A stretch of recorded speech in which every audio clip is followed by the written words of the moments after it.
Welcome everybody. This is Alchemist Wealth Money Talks. I'm Andrew, and we are, for those who don't know, we are the founders and owners of Alchemist Wealth, but we have a wonderful special guest, Carolon Donnally, with us today. And first I'll kick it to Fred to introduce himself, and then we'll learn a lot about Carolon today. Yeah, no, Fred to the third, the other half of the Alchemist Wealth founder strength team.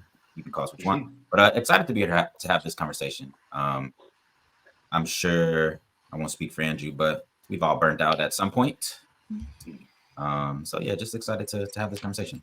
Yeah. And we work with a lot of professionals in different sectors, and we have really detailed conversations with them, and we hear that they're exhausted, that they're burnt out, that they're at the end of their rope a lot. And so I didn't know that burnout prevention strategists exist. And when I learned that, I wanted to have this conversation. I think there's a lot of people who can be helped by the introduction and by the conversation. So Carolon, I'll let you introduce yourself and let us know about you. Happy to do that. My name is Carolon Donnally. I am the founder of Carolon Donnally Consulting. It is a burnout prevention organization. We specifically kind of deal with the coaching aspect and also some training aspects associated with having conversations about burnout in the workplace and the work-related pieces of burnout.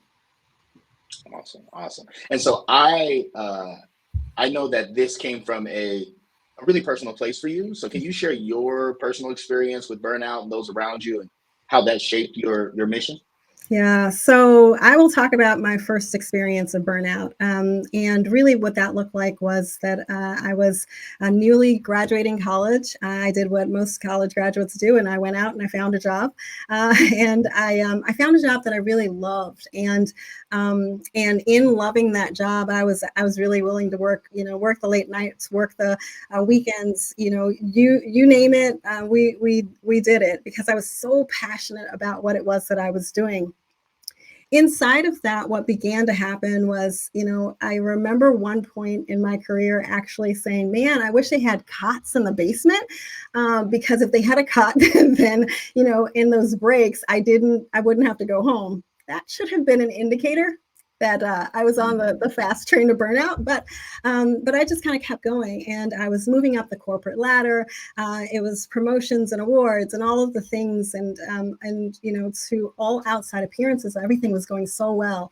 Fast forward a little bit, and I got offered an opportunity to move, not even move, but to commute to a different state in order to kind of have another experience in the organization. And I jumped on the chance because, again, it was another opportunity to move my career forward. Fast forward a little bit more, I came to a realization that actually meant a 2.5-hour commute, which was brutal. Wow. More than that was the fact that in addition to the commute, it was also a job that I was not suited for. I was a people person, and I was crunching numbers all day long. So imagine that. And so therefore, what I came to a conclusion with really quickly was that the work was a mismatch for me, and I was in a place where my leadership was not one that I could talk to about what was going on. So from lack of focus to insomnia to being able to have some medical kind of things begin happening to me, I started burning out really, really quickly.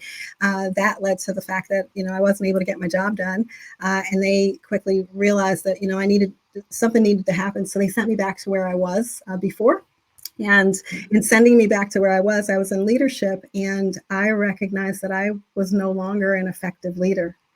Thankfully, they offered a severance package, and I left the organization, and I took an entire year to recover from just being completely crispy and fried.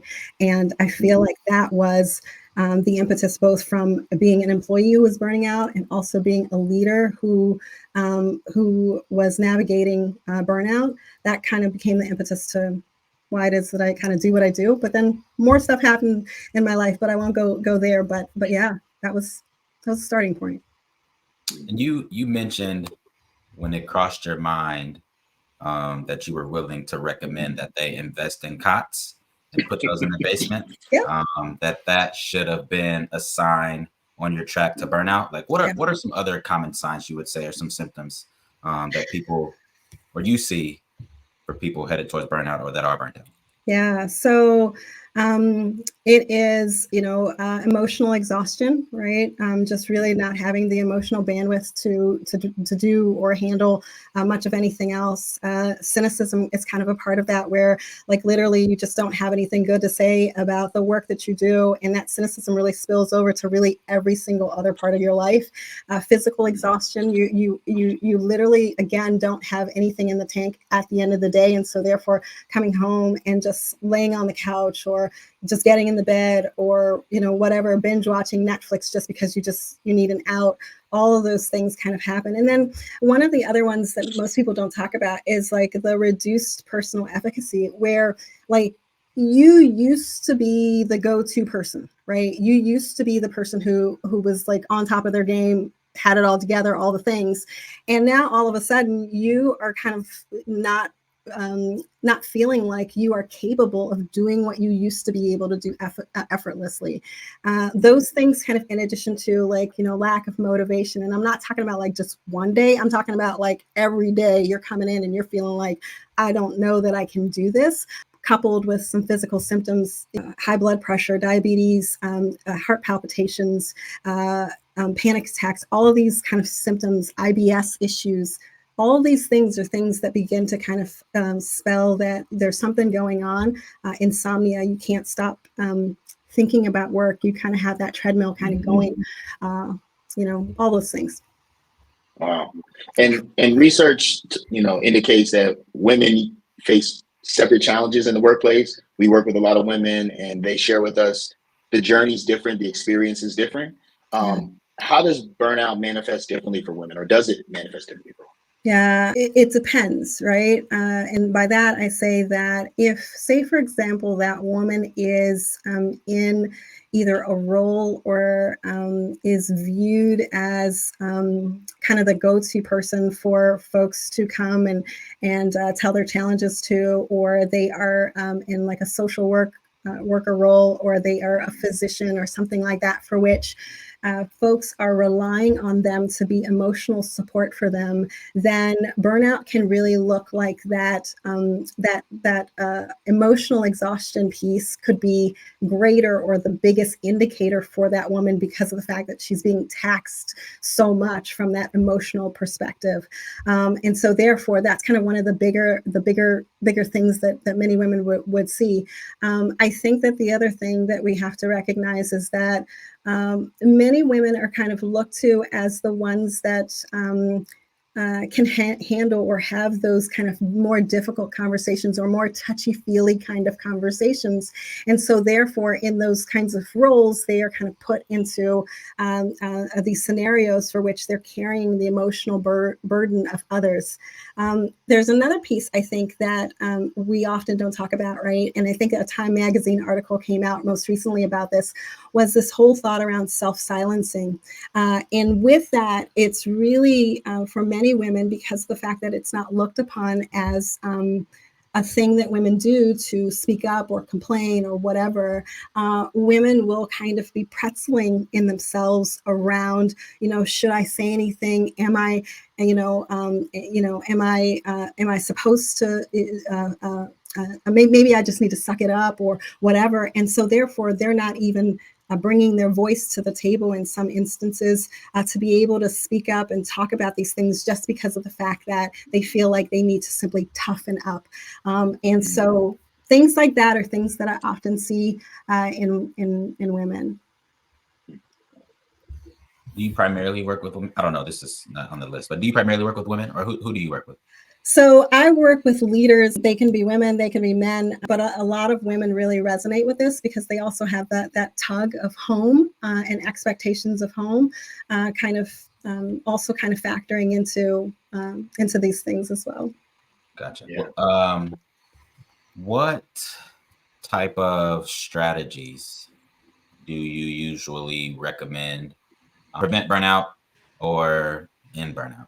Yeah. So I'll start with the strategies for if you're in burnout, and then we'll talk about the preventative pieces. I say that it all depends, right? This is not going to be a one size fits all kind of thing, and it will depend on the stage of burnout that you're in. So if you are in the initial stages where you're kind of in this honeymoon stage where, you are loving work, all is well, you're a little bit stressed, but you're kind of coping, and you're kind of, you're starting the burnout treadmill, but you're not fully burnt out yet, then I would say that self-care kinds of things need to be a part of your regimen. You need to be making sure that you are kind of looking at and thinking about the 7 types of rest. Which one do you need? Are you getting other avenues to express your identity as a human being outside of work, right? So are there some balances to, you being, tech specialist by day, but then, you're a cellist by night, or something that kind of gives you energy, that kind of stuff. You're in nature. All of the things, meditation, yoga, all that is great when you're in that initial kind of stage of burnout where you're kind of tapping into these coping mechanisms. I would say that once you get to stage kind of 2 or so, where those coping mechanisms are not quite working and the stress level is increasing, and you're beginning to notice that there are things that are happening to your health, or your lack of focus, lack of motivation kind of is increasing, all of those things. That requires a more targeted approach, and you have to begin addressing the things that are burning you out. And I can talk about those in a little bit, but you need to be addressing some of the work-related factors that could be causing the burnout. Having conversations, being able to advocate for what you need, setting clear boundaries, all of those things kind of need to be taking place in that stage 2. And that's kind of where I spend a lot of my work, is kind of helping leaders and employees to be able to navigate. What do we do? How do we create a strategy that's going to actually work? How do we set those boundaries, etc.? Mm-hmm. When we get to stage 3, this is the part that's really scary, because it's at this point where people are no longer able to function. They're not going to work, perhaps. Depression and anxiety is completely taking over their life. They might be having suicidal ideations, all of these things, because it's gotten so bad that they are not functioning. And really at that stage, really you need to be having some significant interventions to be able to navigate that, and some significant life changes would be needed in order for you to be able to recover from that stage. Hopefully that's kind of helpful with those stages. That does help. Stage 1, you mentioned 7 types of rest. I think I'm only aware of 1 type of rest, but like what are those? Yeah. And I'm probably going to get these all wrong because I wasn't prepared for that. But it kind of deals with things like being able to have creative rest, right? Being able to tap into that other part of your brain. Again, if you're in tech all day, or you're in finance, whatever, all day, you need to be able to tap into some other part of your brain that allows you to be able to kind of get in flow, and to be doing something where you're just letting out your creative juices. And that could be any number of things, piano, all the things. So there's creative rest. There is kind of rest that kind of deals with nature, and being able to get out in nature, kind of developing that sense of awe, all of those types of things. There is rest that also needs to deal with the people that you're around, right? There are certain people that drain us, right? Yeah. Right? Mm-hmm. And we need rest from those people, right? So that's a real honest conversation that you need to have with yourself. But then we need those people who really replenish us and, recharge our batteries and all of those things. And so being able to surround ourselves with those types of folks is really super important. And there are some other types of rest. The where you can find this is a book called Sacred Rest. She kind of outlines the 7 types of rest, and I can include a little link if you all would like to have that, where it kind of outlines the 7 types of rest. But all of those are needed, and we just need to figure out at what point do I need what kind of rest. That's awesome. If you enjoyed that video, be sure to subscribe.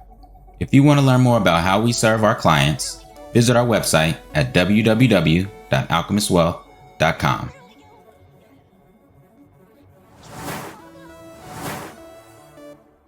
On the way to to being free.